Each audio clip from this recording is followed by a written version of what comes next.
Несколько раз в год, в даты, памятные для крымских татар, улицы и площади Крыма заливает голубое море крымско-татарских национальных флагов.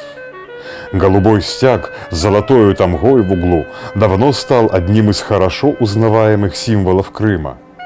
Эти знамена развиваются не только на полуострове, но и везде, где живут крымские татары – в Киеве, в Стамбуле, в Нью-Йорке и во многих других городах. Каковы же символика и значение этого флага? Те, кто не особенно углублялся в историю Крыма, зачастую считают голубое знамя с золотой тамгой государственным флагом Крымского ханства. И такой ход рассуждений нетрудно понять. Ведь действительно, если в прошлом крымские татары имели собственное государство, то почему бы им и в наши дни не использовать флаг своей былой державы? Давайте попытаемся выяснить, так ли это на самом деле, а заодно и найти ответ на вопрос, что же означает символ, который сами крымцы называют кок-байрах, то есть голубое знамя. В исторических источниках ханских времен порою встречаются упоминания о крымских флагах. К сожалению, большинство из них ничего не говорит о цвете этих знамен. И одним из редчайших исключений является описание военного похода хана Девлета I Герая к Волге и Астрахани в 1569 году. Согласно этому описанию, ханскую ставку постоянно сопровождало несколько знамен. Самое главное из них с величайшим почетом хранилось в ханском походном шатре. Оно было красным, с вышитыми золотом арабскими надписями. А среди остальных флагов были черный, белый с зелеными концами и два темно-красных, с желтой и с белой каймой. Что же они означали? Можно предположить, что черное и белое знамя служили религиозными символами священной войны. Ведь из преданий известно, что именно черные и белые полотнища использовали в качестве флагов воины пророка Мухаммеда, и впоследствии этот обычай распространился по многим странам мусульманского мира. Темно-красные с разноцветными краями, не исключено, были флагами крупных подразделений армии, ибо и другие документы подтверждают, что подобные боевые знамена вручались ханским военачальникам. А вот что касается расшитого золотыми буквами красного знамени в ханском шатре, то оно могло попасть в Крым из Турции. При Османском дворе с XVI века хранили как великую святыню так называемый санджах и шериф – кусок черной шерстяной материи, нашитый на зеленый шелк. В Турции считали, что это было знамя самого пророка. Полотнище было настолько древним и ветхим, что его уже нельзя было вывешивать, и потому для него сделали замену – красно-зеленый флаг с вышитыми религиозными текстами и именами сподвижников пророка. Султан бережно хранил санджак и шериф во дворце, выставлял только в дни больших торжеств, а во время военных походов держал его в своем личном шатре. Подобное священное знамя, несомненно, имели и крымские ханы. Ведь при церемонии восхождения на престол каждого нового крымского правителя турецкий султан, помимо драгоценной сабли и прочих почетных даров, вручал ему также и знамя. Не исключено, что таким подарком от султана и мог быть тот красный флаг, который Девлет Герай-хан всегда держал при себе в походе. В целом, цвета знамен, с которыми выходили на войну крымские и турецкие правители, был весьма схож. Хорошо известно, что султанов в бою тоже сопровождали белые, зеленые, красные, желтые, бело-зеленые и красно-желтые флаги. Среди прочих немногочисленных сведений о ханских флагах особое место занимает один старинный голландский морской справочник, изданный в самом конце 17 столетия. В нем изображены флаги различных держав, в том числе и два флага, как называют авторы, татарского императора. Их показано два. Они золотистого цвета, и на одном из них помещена черная сова, а на другом черный дракон.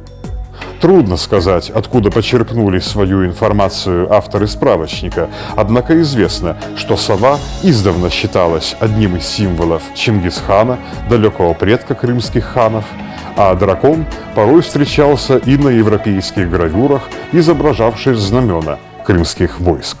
Так каким же все-таки был государственный флаг Крымского ханства? Правильный ответ на этот вопрос может прозвучать весьма неожиданно. Такого флага не существовало вовсе. Дело в том, что на Востоке различного рода флаги использовались еще с очень давних времен, как личные знамена правителей, должностных лиц, воинских подразделений и даже ремесленных цехов. Но вот понятие единого государственного флага, который бы символизировал собой всю страну, возникло в Западной Европе лишь уже в сравнительно поздний период. Даже в Османской империи государственный флаг в современном понимании был введен лишь к середине XIX века, а Крымское ханство попросту не успело дожить до тех времен, когда обычай иметь государственный флаг стал обязательным для каждой страны в мире. Потому-то в 1917 году, после февральской революции, перед Всенародным собранием крымских татар Курултаем и встал вопрос об утверждении общенациональной символики, которой до того просто не существовало.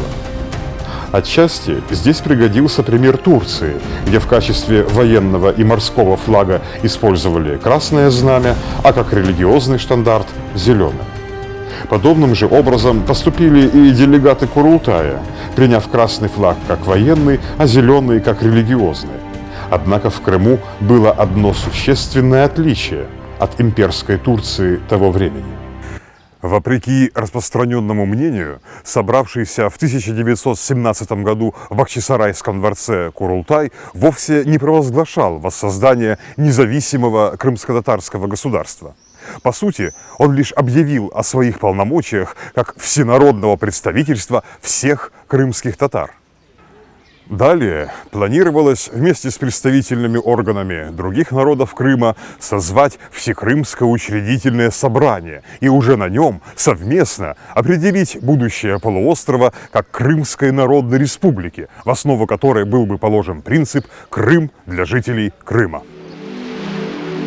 Поэтому Курултаю требовались не только военные и культовые штандарты по турецкому образцу, но и настоящее общенациональное народное знамя, которое символизировало бы собой не государство и не правительство, а всю крымско-татарскую нацию. В качестве такого знамени Курултаем было утверждено простое голубое полотнище. Крымско-татарский ученый Осман Акчокрахлы, который сам был делегатом первого Курултая, заранее изучил вопрос о традиционном цвете знамен в Крыму и во всем мусульманском мире.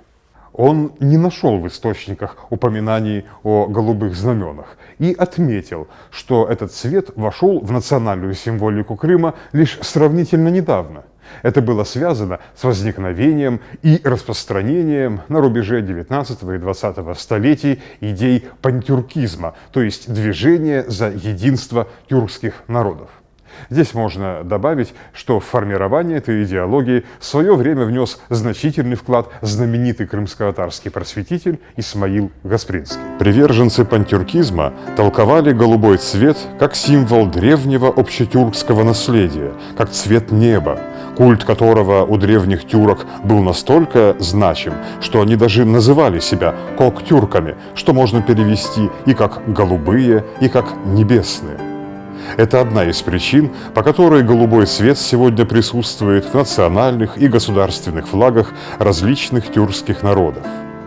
Впрочем, подчеркнув свою общность с родственными народностями, крымские татары отразили в своем флаге и собственную самобытность. Об этом свидетельствует присутствие на флаге тамги, древнего родового знака ханской правящей фамилии Гераев. В отличие от ханского знамени, тамга широко представлена в исторических материалах. Ее можно видеть на крымских печатях, монетах и даже на стенах построек ханского времени в Бахчисарае.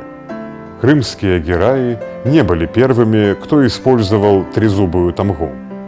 Незадолго до их прихода к власти этот знак уже применялся их дальними родичами на окраинах Золотоордынской империи, которые, стремясь выйти из-под власти Орды, в знак своей самостоятельности чеканили на своих монетах вместо двузубой ордынской тамги новую, трезубую. Однако свою окончательную форму этот знак обрел лишь при гераях и закрепился как их родовой символ. Как и ханские боевые знамена, тамга являлась не государственным символом, а лишь родовым знаком правящей династии.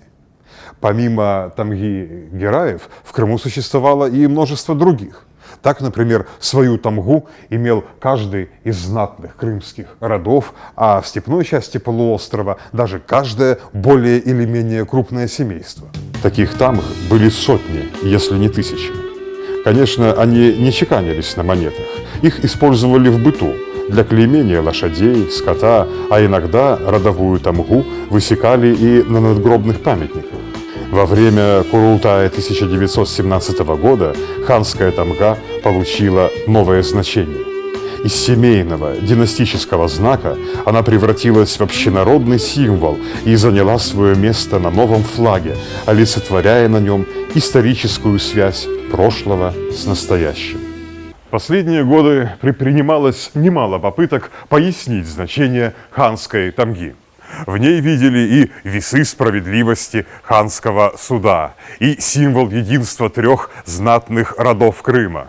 Однако история подобных изображений в Северном Причерноморье уходит так глубоко в прошлое, вплоть до загадочных сарматских знаков, что, пожалуй, правильным будет признать: точное значение трезубого символа позабыто многие сотни лет назад, еще задолго до возникновения Крымского ханства. Не исключено, что тамга крымских ханов имеет общие корни с геральдическими знаками правителей соседних стран, тризубом киевского князя Владимира, колюмнами литовского князя Гедимина, но и эту связь доказать уже очень непросто. Благие надежды Курултая 1917 года на то, что жители многонационального Крыма смогут, мирно договорившись между собою, сами определять будущее своего края, очень скоро рухнули. Захватив власть в Крыму, большевики устроили здесь кровопролитный массовый террор, не щадя при этом ни тюрок, ни славян.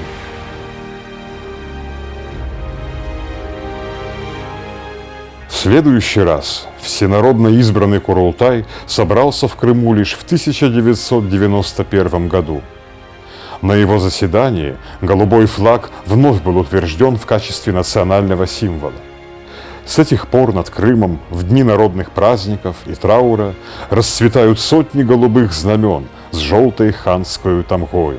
Поднимая на древках колышущиеся отражения голубых безоблачных небес, люди выражают свое желание, чтобы небо над ними и их детьми всегда оставалось мирным.